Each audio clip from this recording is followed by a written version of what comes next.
Major breaking political news out of St. Paul, Minneapolis, Minnesota. Tim Walz will not seek re-election as governor, and what a fall from grace this has been for him. You might recall in the spring of 2023, he pushed through several progressive ideas to the state legislature that caught the attention of Barack Obama, who went to Twitter to give his endorsement for the programs, which eventually caught the attention of people like Kamala Harris, who chose him to be her running mate as the vice president. Introduced in Chicago at the convention in August of last year, a debate that was an absolute disaster, with J.D. Vance at one point called himself a knucklehead. But after reportedly billions of dollars have been stolen from taxpayers by way of the state of Minnesota, Tim Walz says he will not seek a third term.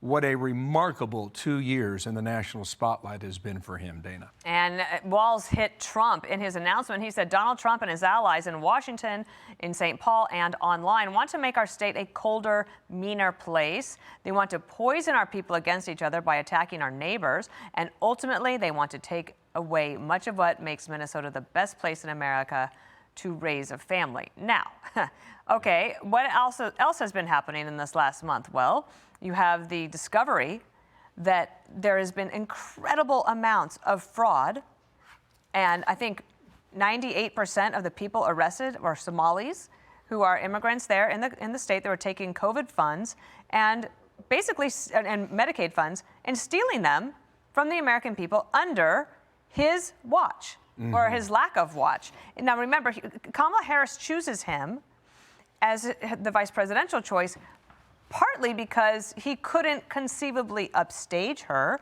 She says in her book that she didn't want to go with Josh Shapiro of Pennsylvania, who because he was Jewish. She actually says this, okay? And then she goes with Tim Walz, and he was a disaster from beginning to end. He also has a lot of confidence in himself, but I think that it was very clear to him after he had some discussions over the weekend that he would lose. He was a drag on the Democratic Party nationally, and the best thing that he could have done for the party, actually, and probably for him and his family, is to take this action today, which is to decide not to run for re-election. So the initial reporting suggests $1 billion has been stolen. Since then, that number's gone higher. It's higher. How high, we don't know where it ends.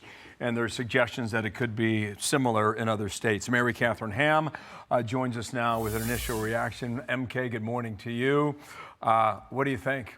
Tim Walz? Well, I was reliably told that he was a great fraud fighter, and that in fact the fraud was minimal or not happening. So I'm confused about how it suddenly became a fatal blow to his campaign. And I'm actually not confused, because the fact is that the numbers were gigantic. This is perhaps unprecedented amounts of fraud, and he does have to answer for it because he was on watch the entire time. And I think it's unlikely, given the scale, that anyone who had power in the Democratic Party at this time, of which the Somali community that was engaged in this is a core constituency, didn't know about it, or at least turn a very blind eye to it. And man, the fall from VP candidate to this is quite spectacular. You have to wonder what the Minnesota Democrats are thinking, and they might be thinking this. It's reported that he met with Senator Amy Klobuchar over the weekend. And Senator Klobuchar has been trying from Washington, saying back home, you've got to get a handle on all of this. She is considering a run for governor. Perhaps they met and she let him know that he would lose in a primary to her. Yeah, I mean, look, I think she would be a better choice than Tim Walz. She seems like the kind of person who wouldn't put up with this. But again, I would say anyone who was in power in the state of Minnesota had to know that some of this was going on. Whistleblowers were being very upfront about it. Folks, as you see from New York Times reporting and elsewhere, said basically the 2020 mind virus kept us from pointing out that this was happening because we were afraid, because it was happening in marginalized communities, we couldn't stop them without being called racist. That is a total abdication of duty. And she's a senator from that state, so she had duties as well. So although she strikes me as a tough lady who can talk tough about this, there was stuff going on while she was on the watch as well. Mary Katharine, there's reports that Somali Americans number about 100,000 in Minnesota. And it's our understanding that you can't win a statewide race unless you have their vote. And you just mentioned the accusation of racism. And that's pretty much what the message was out of Minnesota. Anybody who was pointing fingers at what was going on there, you were accused of being a racist. Well, now that cover has been blown.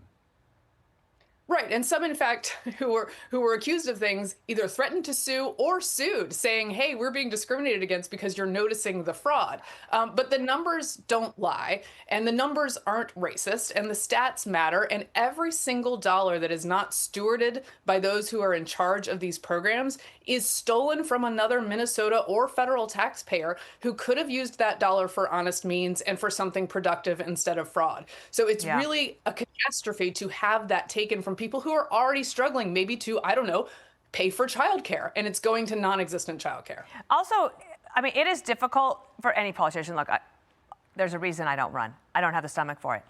But when you become a national laughingstock, and every meme is about you because you were chosen because you were going to show the Democratic Party that you were the masculine part of the party, there's all of that. But there's one thing deeper on the fraud that I want to point out.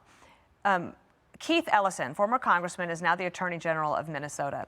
And I've mentioned this a couple of times, but it's been a couple of weeks, so let me just bring it back up. And 10-Minute Drill, the podcast, has a lot more on this. He is on audio tape, leaked audio, personally promising fraudsters that he would pressure the government to continue funding the fraudulent enterprises and promise to shield them from investigation. So the apple is rotten all the way through and into the core. And so do Republicans have a chance? I'm just saying, are you saying there's a chance that Minnesota could finally maybe turn a corner? It's been a difficult one for Republicans for many, many election cycles.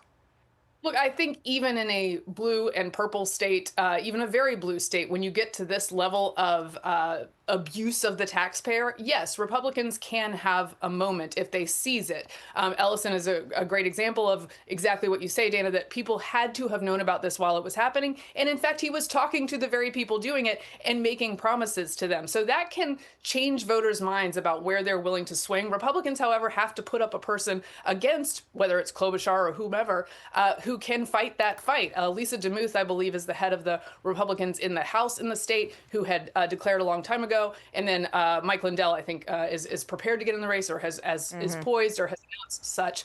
So you have to be careful about who you pick on your side as well to make this competitive. MK, I'm sure you follow this video over the holidays, this father-son team, McShipley. They were showing up at these daycare centers where there were no kids. And a lot of folks in the media went after them for their reporting, as opposed to asking their own questions as to why you're receiving millions of dollars and had no children to show for it. Last comment on this.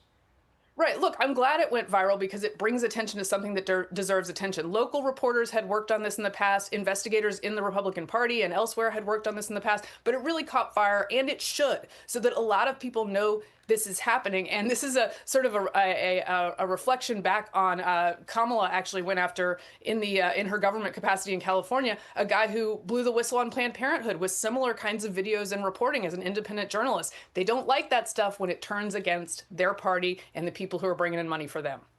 All right. Well, Mary Katharine Ham off to a roaring start in 2026. Thank you for joining us on this breaking news as Tim Walz pulls out of the governor's race in Minnesota. Thank you. MK. I'm Steve Ducey. I'm Brian Kilmeade. And I'm Ainsley Earhart. And click here to subscribe to the Fox News YouTube page to catch our hottest interviews and most compelling analysis.